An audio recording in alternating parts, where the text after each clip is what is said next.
Hi everyone, welcome to Learning Impact. In today's lecture, we will discuss Karl Marx's concept of dictatorship of proletariat.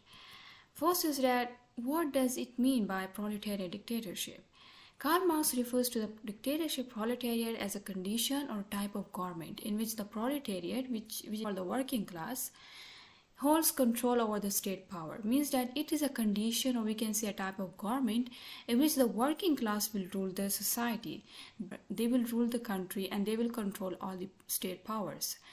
This is the temporary phase which Karl Marx say that this proletariat or dictatorship will be a temporary phase and a transitional phase between a capitalist and a communist society. As we have studied that Karl Marx talked about the communist revolution. He believed that whenever a capitalism will be overthrown and the society will be transformed from capitalism to a communist society, there will be a temporary or the intermediate phase that exists between these two, and the revolution must pass through this phase. That phase will be the proletariat dictatorship. Means that it is something necessary in order to have the communist society in future. And why is this proletariat dictatorship important? Like, what is the aim of this government? The main aim of this government, which Karl Marx say, is the redistribution of surplus. That all the surplus which has been accumulated by some and majority of the population is lacking, when capitalism will be overthrown, the proletariat dictatorship will be a phase in which all the surplus will be recollected and then will be redistributed among the masses of the society. Karl Marx even approved use of violence, use of force to abolish the remnants of capitalism. He believed that in order to deal with the remains of the capitalism, proletariat must be allowed to use even the force if it is necessary. Means that they can opt for the violent ways in order to deal with the remains of the capitalism. Karl Marx also further clarified that I am not a part of those communists who want to destroy personal liberty and who wish to turn the world into a large barrack. Means he said that although I approve the use of violence and force to deal with the remains of the capitalism, but it doesn't mean that I am a part of those communists who want to destroy the personal liberty and who wish to turn the world into a large barrack. I am not a part of them. I am approving this use of force because it is something necessary in order to deal with the ruins of capitalism. It is necessary to deal with the remains of capitalism.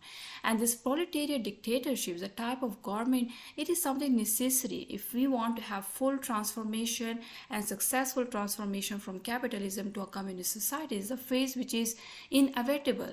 Means that the surplus will be get redistributed and all the society will get reordered by this proletariat dictatorship. Now, Karl Marx actually explained that what will happen in this type of government, in this temporary and the transitional phase, what kind of events will happen.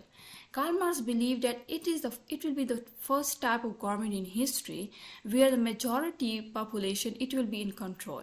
Most of the time, as we have studied in dialectic materialism, historical materialism, that most of the societies, those who were few in number, but they were owning the large resources, the major resources they were owning, that's why they have control over the resources and they were ruling the society. Proletariat dictatorship will be the only government, only phase in which those who are in large in population, they will control the society. So it will be called as a majority rule or majority control. And he believed that in proletariat dictatorship, even the working class can use force in order to deal with the remains of the capitalism. And he believed that in this phase, what will be the aim? That they will end the division of labor. There will be no longer a division of labor, but that will happen that most of the skilled workers, they will be directed by the state where there is a need. So wherever there is a need of force, these workers will be directed to that place. So it means that they will work according to the needs of the society. And then in case of the proletariat dictatorship, what will they do? That most of the individuals, they will be well-rounded individuals. Means that when we end this division of labor, then what will happen? That we will have well-rounded individuals who are better in almost every skills, who are multitask. And this proletariat dictatorship will abolish the private property. Means that there will be no longer private ownership of a property. Also that it will equalize rewards. Those who work hard, they will get full compensation of their work. Means that the rewards will be equal for each and every individual. For example, as we had discussed in a capitalist society, there is exploitation, and we have discussed that the exploitation means that they do not get the full compensation of their work. According to the Karl Marx, this proletarian dictatorship will establish a kind of system in which the rewards will be equally distributed according to the labor which they perform. And the honor of the production will change, because in capitalism, who were the honor of production? They were the capitalist class, those who were few in number. But in case of the proletarian dictatorship, as it is a majority rule, majority control, so they will turn this honor of the production from capitalists to the majority of from the bourgeoisie to the proletarian class. And the proletarian dictatorship is considered a kind of preparatory phase for the communist society. It is not a communist society in itself, but it is a temporary, or we can say a short-term phase, which will then end and will lead to the communist society, which Karl Marx believes it will be full of justice and there will be no exploitation and class conflict. So these are the major events that will happen in the proletarian dictatorship. Now, the Communist Manifesto, in which Karl Marx explained this aim and some series of steps which should be taken by the proletarian dictatorship to end the capitalism and to turn society into a communism. So let's discuss some of these series of steps. This series of steps that generally indicate that what should be done by the proletarian government to make society communist once they achieve their objective by using the force. Now, there are some steps which Karl Marx suggested that it must be taken in order to have communist society full of freedom. First is that property in land should be abolished and used for the public purposes. Means that the private ownership of property must be abolished. There will be no longer a private ownership of property. What will happen is the property, as it is a resource, so it must belong to the state, and it will be according to state that they will identify who need the the profit of that property. They will then direct that according to the need in society. And the progressive income tax should be established. Means that those who have the high income, huge taxes should be imposed on them, and it will have to redistribute the wealth among the members of the society. That those who have the high income, government will collect more taxes from them and will then redistribute that wealth among the other members of the society who have low paying jobs. And then the rights of inheritance should be abolished, because Karl Marx believed that this rights of inheritance is actually leading to the affluence. It leads to the concentrated poverty on the other hand. Like it passed wealth from generation to generation, and it leads to the accumulation of wealth within the hands of some families. So that's why the rights of inheritance should be abolished. It will lead to the, to make society more emancipatory. And the property of immigrants and rebels should be confiscated. Means that those who rebel against the communist revolution, their property should be confiscated. Confiscated means that it should be temporarily taken by the government. And those who are immigrants, who, for example, in case of the communist revolution, there will be some individuals who will try to escape such revolution in order to save their wealth. So it might be that they move to another country in order to save their wealth. So their property and those who rebel against the communist revolution, these both are the categories of whom property should be confiscated, means should be temporarily taken by the government so that they can control such groups, and it can lead to the smooth transition of the communist society.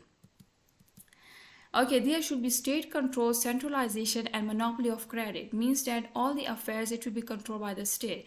There will be no banking system. All the financial activities, all the other related to agriculture will also be controlled by the state. So there will be centralization and monopoly of credit. All the financial activities will be directly controlled by the state.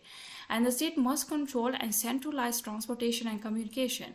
Means that transportation facilities and communication facilities, these all must be controlled by the state. So they will have more understanding that how much these transportation facilities and communication facilities has been equally distributed among the members of the society. It will have the state to identify that where these facilities are lacking and where these facilities has been assist to the people.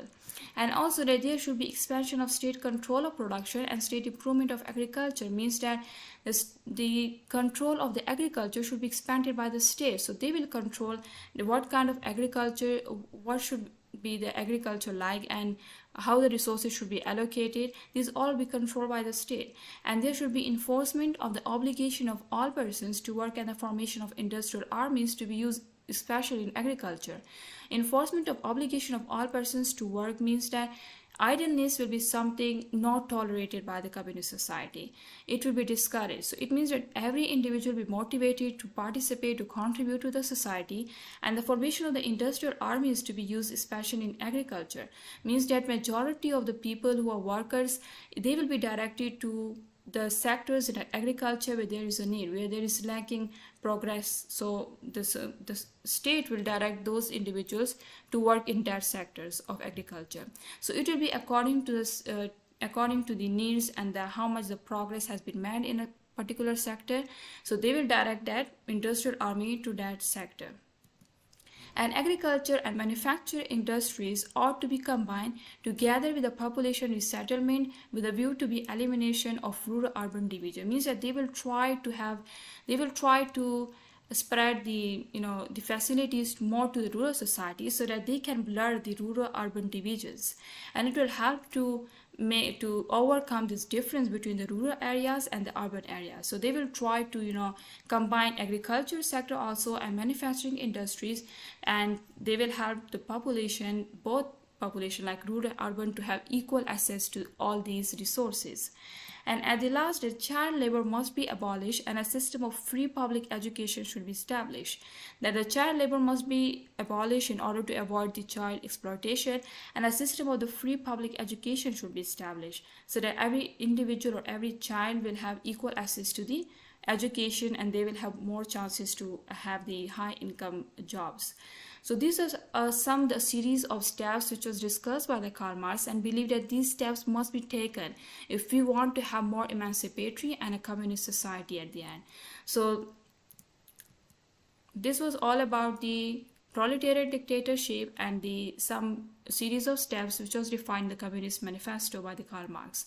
So this was the end of our lecture. Thank you so much for watching, and leave your questions in the comment section below. Like, share and subscribe our channel for latest lectures. Thank you.